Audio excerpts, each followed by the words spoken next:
So as you can see, guys, I've started building this wall. I've almost finished it. Now when I've got loads more logs to cut this length. For me to walk around the woods holding this log, trying to measure it against other logs, it's just not going to work.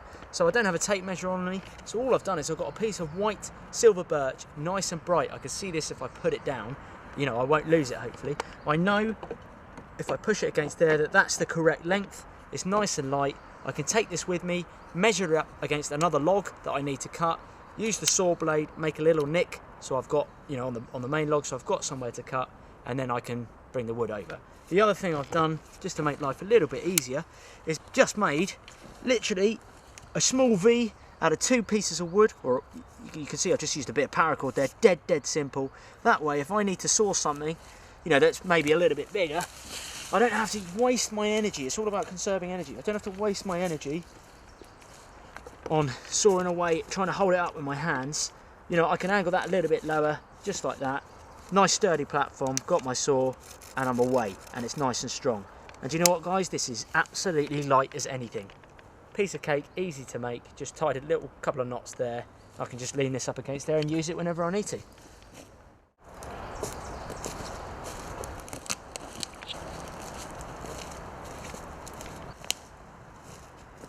Well, here's a bit of wood that I think is probably a good size.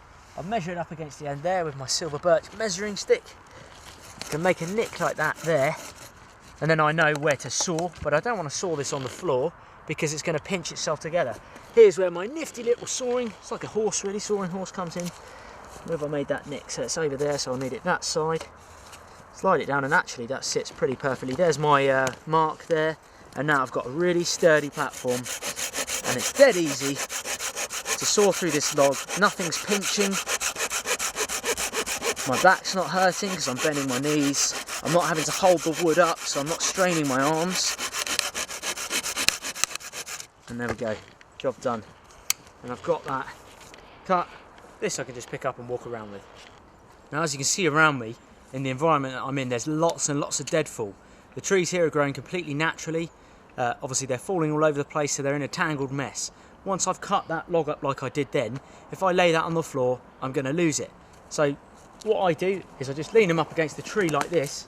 That way I know if I look around, something like this stands out. It looks different to the human eye. It clocks it as, hold on, that's a bit too man-made. There's where my logs are. Otherwise, if I lie these all on the floor, I'm looking around, I don't know where they are. So just a little tip, lean them up. And I've dotted these around the place. You can see if I come up here, I've actually dotted a few around. And I've got a few more over here, just leaned up like that, a few more there, a few more in the distance down there as well. And you can see that I know exactly as I'm looking where I've cut up and put all my logs. It's just a little tip, to be honest, and it's worked for me. And yeah, just makes you keep track of all those logs you caught. You don't want to waste your energy on having to cut more.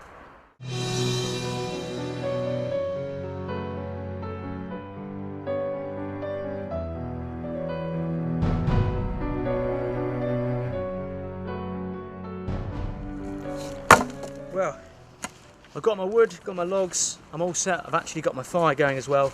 But you know what, guys, there's nothing worse than when you have that nice warm cup of tea, cup of coffee, cup of soup, you place it on the ground and it falls over.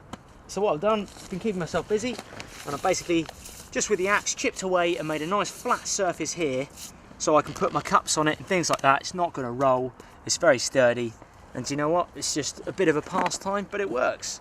And I'll go put this near the fire now. I've made a flat level area there. Let's stick that log. In fact, I'm going to turn that around because I can tell by the way it's rolling, it wants to roll that way, inwards.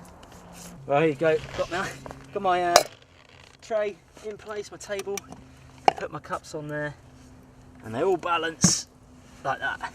Now I've got really organised for my cooking. I'm going to do a boil in the bag. I think I've got meatballs and pasta or something like that. Got the firebox going there. It's burning really well. I've done a bit of kindling just with a bit of wood that I've had. I've got some kindling, a little pile of kindling over here ready. Just some thicker stuff. Once that's burnt down, I've got some nice hot bed of embers, then I can actually burn the bigger stuff. Great little stove that. Again, it's flat pack, so you can pack it in really flat.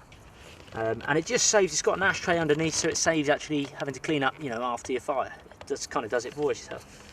One final thing as well, I've made a bigger, basically spade shovel here, just to make it, you get a bit more leverage and things like that. You can make them to whatever size you prefer, guys, but this is just a bit more powerful. And the other thing is, with your sawing horse, rather than just leave this on the floor to rot, you know, you might lose it as well. If you're walking away from your camp, you can just leave that up like that, then you know exactly where it is.